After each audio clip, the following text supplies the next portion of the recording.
මෙන්න පණුවා මේක පණුවා මෙන්න කඩේ ඉතින් සෙල්සනක් වෙනවා 2022 අවුරුද්දෙන් පස්සේ ලංකාවේ ජීවත් වෙන ගොඩක් කට්ටිය પાස්පෝර්ට් හදන්න උනන්දු වෙනවා කියලා ඔයත් අනිවාර්යයෙන්ම ටීවී එකෙන් හරි දැකලා ඇති.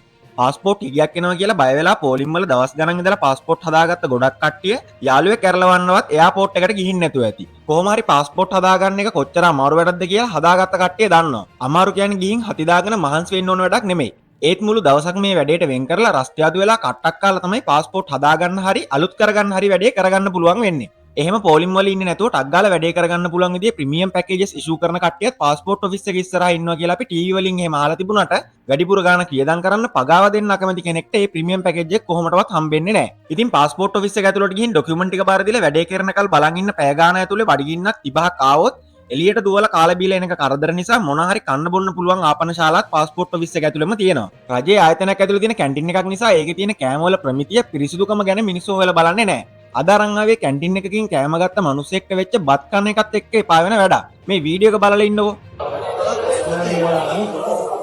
ඉතින් මම දැන් ගිහලා කම්ප්ලේන් එක කරනවා. ඒ තාමත් නෑ ආවෙත් මේ ලිවිනි වටාවට යන්නේ කම්ප්ලේන් එක කරා. මේ කවුරුත් ඉන්නවද කොහේ මැනේජර්ස් කවුද? දැන් එනවද? හා එහෙම බෑනේ. ඔල කවුරු ඉන්නවනම් දෙ කතා කරන්න. වානේ බිල් කරේ. මෙයා තමයි මේ බිල් කරේ.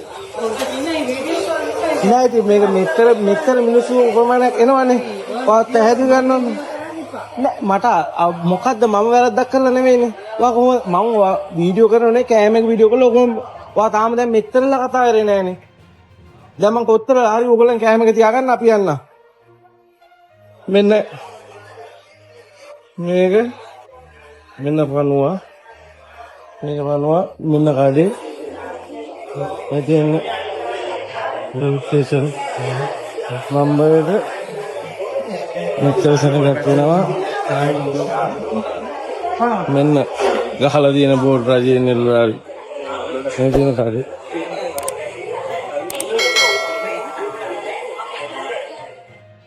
දුවටද අයියෝ ගන්නවා ෂන්නේ මේ වගේ වැඩ හොඳ නැහැ මිනිස්සුන්ට මෙච්චර සෙනඟ ප්‍රමාණයක් කියන කන්න මෙච්චර එනවා මේ පණුව ඉලේ දෙන්නේ තාම ආවේ නැහැ මම දැන් තුන් පාරක් ආව කතා කරන් තාම ආවේ නැහැ නේ වෙන්න කාඩේ සල්ලි දීලා කන්න ගත්ත බත් එකේ පණුවෙක් ඉන්නව දැක්කට පස්සේ යාපන ශාලාවේ මැනේජර් කෙනෙක්ට පැමිණිලි කරන්න ඕනි කියලා ඉල්ලීමක් කරලා බලන් ඉඳලා දෙවෙනි පාර තමයි මේ වීඩියෝ එක අරන් තියෙන්නේ. ඒ මනුස්සයා මේ පණුවත් එක්ක බත් එක පෙන්න ඉන්නකොටත් එතන කෑම මෙලදී ගන්න තවත් මනුස්සයොත් ඉන්නවා. Taman කන බත්පතෙත් පණුව ඉන්නවද කියලා දන්නේ නැතුව රජයේ ඔෆිස් එකක් නේ කියන විශ්වාසයේ මිනිස්සු බඩගින්නට කනවා. ඒ කොහොම වුණත් මේ පණුව ඉන්න කෑම එක විකුණලා තියෙන්නේ පාරායින තියෙන පෙට්ටි කඩයකින් නෙමෙයි. මේ ආපන ශාලාව තියෙන්නේ ආගමන විගමන දෙපාර්තමේන්තුව ඇතුලේ. මම දන්න විදියට නම් රජයේ ආයතනයක් ඇතුළට ගිහින් මං කැන්ටින් එකක් දාගන්නවා බොසා කියලා ලොක්කව දැනුවත් කරලා කැන්ටින් දාන්න බෑ.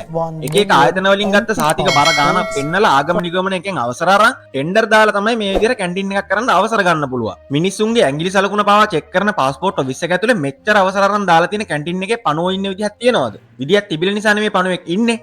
පාස්පෝර්ට් ඔෆිස් එක ඇතුලේ ඕන තරම් අනීතික ගනුදෙනු සිද්ධ වෙනවා කියලා චිත්‍රකුත් මිනිසුන්ගේ හිතවල ඇඳිලා තියෙන එකේ මේ කැන්ටින් එක කරන්නේ ලොකු ලොක්කෙක්ගේ හිතවතෙක්ද මේ වගේ ටෙන්ඩර් පාස් වෙන්නේ අතයට ගනුදෙනු වලින්ද එහෙම මොකක් හරි බලයක් තියෙන නිසානේ කිසිම බයක් හැකක් නැතුව මේ වගේ කෑම විකුණන්නේ වගේ ප්‍රශ්න කෙනෙකුට ඇති වෙන්න පුළුවන්. රජයේ ආයතනයක් ඇතුලේ තියෙන කඩයක් නිසා PHI මහත්තුරුන්ගේ අවධානය වැඩි මේවට යොමු නොවෙනවා වෙන්නත් පුළුවන්. අවධානය යොමු වෙලා දඩපවා කරන කඩවලුත් ආයෙම කුණු කෑම විකුණන එකේ මේකටත් එහෙම මීට කලින් පැමිණිලි ඇවිත් නීතිමය ක්‍රියාමාර්ග අරන් තියනවා වෙන්නත් පුළුවන්. කොහොමත් කඩයක් ගන්න PHI කෙනෙක්ව තියලා තියන්න බැරි එකේ හැම කඩේකම ලොකුවට PHIට පැමිණිලි කරන්න පුළුවන් නම්බරයක් ප්‍රදර්ශනය කරලා මේ වගේ සිද්ධියක් වුණ ගමන් සාක්ෂිත් එක්ක යවන්න ක්‍රමයක් හදලා එහෙම පැමිණිල්ලක් ආව ගමන් අදාළ කඩේ කරන මිනිස්සුව අත්අඩංගුවට අරන් කඩේ සීල් තියලා ගෙවල් ඉඩම් මුකස් කරන්න වෙන මට්ටමේ දඩයක් ගන්න ක්‍රමයක් හැදුවා නම් මේ වගේ ජරා කෑම විකුණන මිනිස්සු ටිකක් හරි බය වෙයි කියලා මට නම් හිතෙන්නේ. PHI විතරක් නෙමෙයි මේ කඩේ අයිතිකාරයා මේකට අවසර දුන්න දැන් කිසිම අධීක්ෂණයක් නොකරන ආගමන විගමන දෙපාර්තමේන්තුවේ පාලනාධිකාරියත් මේකට ඍජුවම වග කියන්න ඕන කියලා මට හිතෙන්නේ.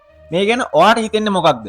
මේ වගේ රජයේ ආයතනයක් ඇතුළේ තියෙන කැන්ටින් එකකින්වත් බයක් එකක් නැතුව පිරිසිදු කෑම එකක් කන්න බැරි වෙන තත්ත්වයට අපේ රට පත් වෙලා තියෙන්නේ ඇයි? ඔයාට හිතෙන හැමදේම අනිත් අයටත් බලන්න පහලින් කමෙන්ට් කරන්න. මේ වීඩියෝ එක ලයික් කරලා අදාළ බලධාරීන් දකින්නකල් ෂෙයා කරන්න. මේ වගේ වීඩියෝ දිගටම බලන්න අපේ හාලියා YouTube නාලිකාවත් subscribe කරලා තියාගන්න. ආයෙත් වීඩියෝ එකකින් හම්බෙමු. ජය වේවා.